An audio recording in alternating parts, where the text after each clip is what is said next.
Vers 4h30 du matin, une explosion d'une puissance inégalée a secoué toute la région de Lviv, pulvérisant une cache d'armes estimée à plus de 3 milliards d'euros. Cette détonation, source d'un immense cratère entouré de ruines noircies, est d'autant plus alarmante qu'aucun système de défense moderne n'a détecté la moindre activité suspecte dans le ciel auparavant.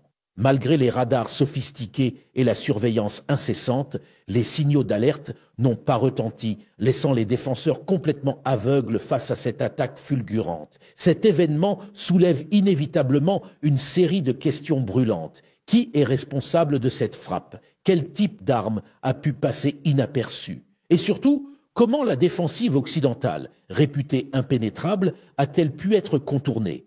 La réponse réside dans la nature innovante de l'arme utilisée, surnommée le Prizrak, le fantôme, qui incarne un tournant majeur dans l'art de la guerre. Ce missile n'est pas simplement un projectile classique, mais la résultante d'une conception révolutionnaire dans la manière de mener les combats. Basé sur une technologie de guidage quantique encore expérimentale en Occident, le Prizrak opère de manière autonome sans émettre aucun signal électromagnétique détectable, ce qui le rend pratiquement invisible au système de brouillage et d'interception. Son revêtement en plasma dévie les ondes radar, frustrant ainsi les systèmes de surveillance les plus avancés, y compris les satellites espions. Cette furtivité extrême a littéralement plongé l'ensemble du réseau de défense de l'OTAN dans le noir, empêchant non seulement la détection, mais aussi toute réponse offensive. Ainsi, les systèmes patriotes, fleurons de la défense antimissile américaine, sont restés inactifs, tandis que les avions de patrouille F-16, survolant l'Ukraine, n'ont relevé aucun danger imminent. Le Prizrak se comporte comme un être autonome, doté d'un seul instinct, rechercher et neutraliser sa cible avec une précision redoutable. Sans besoin de commandements externes ou de signaux de guidage, il évolue dans l'espace, sans laisser aucune trace électronique, devenant ainsi une menace que les forces occidentales ne peuvent anticiper ni contrer. Ce missile fantôme a transformé la guerre classique en une lutte invisible, où la peur provient non pas de ce que l'on voit, mais de ce que l'on ne peut ni voir ni comprendre. Pourquoi Lviv? Cette ville, située aux portes de la frontière polonaise et slovaque, toutes deux membres de l'OTAN, constitue le principal nœud logistique pour l'acheminement des armes en provenance d'Europe vers l'Ukraine. Depuis des mois, ce centre de transit secret, protégé par de multiples couches de camouflage et loin des regards indiscrets des satellites occidentaux, a été considéré comme un sanctuaire militaire. Pourtant, c'est précisément cette confiance en une invulnérabilité illusoire qui s'est retournée contre eux. Moscou a délibérément choisi ce moment et ce lieu pour infliger un coup terrifiant aux chaînes d'approvisionnement de l'Ukraine. En une seconde, des milliards d'euros d'armes, y compris des missiles Taurus allemands, des chars Léopard 2, des systèmes radars et une immense réserve de munitions ont été réduits en cendres, provoquant un désastre matériel colossal. Mais la véritable gravité ne réside pas uniquement dans la destruction physique, mais dans l'ébranlement psychologique que suscite cet événement. À Berlin, la bombe éclate. La presse révèle que les livraisons d'armes à destination de l'Ukraine avaient été organisées par le gouvernement sans l'approbation du Parlement ni la transparence exigée par la démocratie.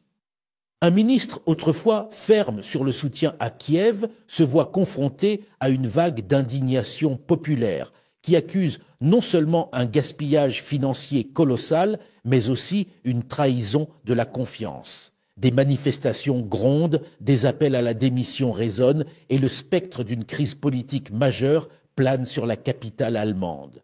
Dans les rues de Lviv, l'onde de choc est autant morale que physique. Les habitants, traumatisés par la violence soudaine, se sentent désormais exposés, vulnérables, alors que le bouclier occidental censé les protéger paraît soudain insuffisant.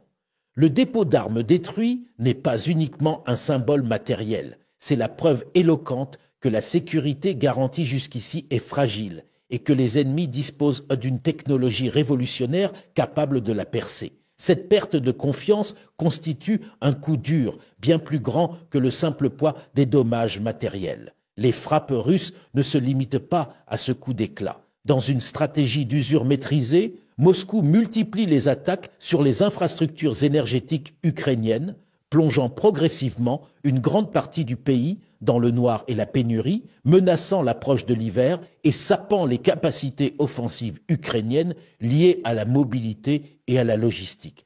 Parallèlement, la guerre sature l'espace aérien ukrainien de drones suicides et de bombardements précis soutenus par des opérations électroniques déstabilisantes. L'utilisation innovante de réseaux de tunnels souterrains pour des incursions furtives derrière les lignes ukrainiennes accentue encore la pression, creusant un sentiment d'insécurité permanent.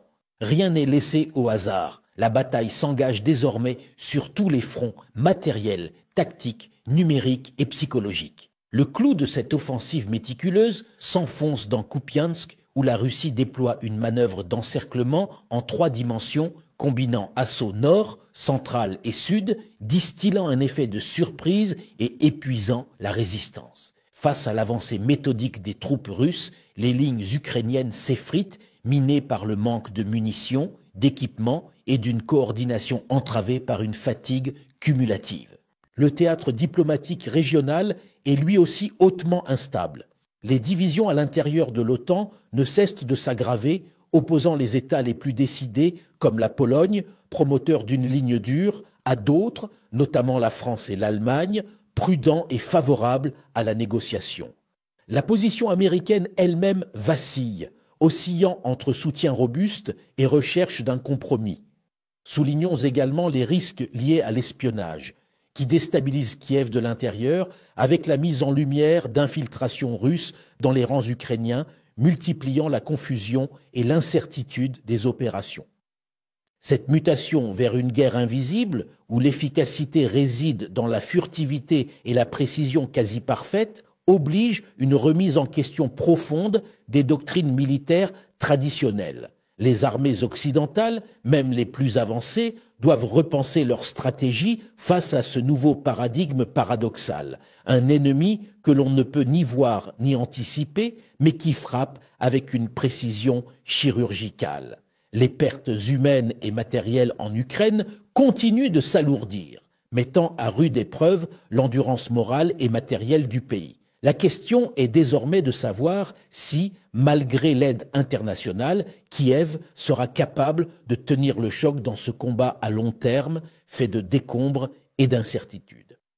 Cet épisode marque ainsi une rupture historique, celle d'une ère nouvelle de conflit où le terrain visible n'est plus que la partie émergée d'une confrontation faite d'ombre, de nervosité et de stratégies invisibles, où la peur est une arme aussi redoutable que le feu.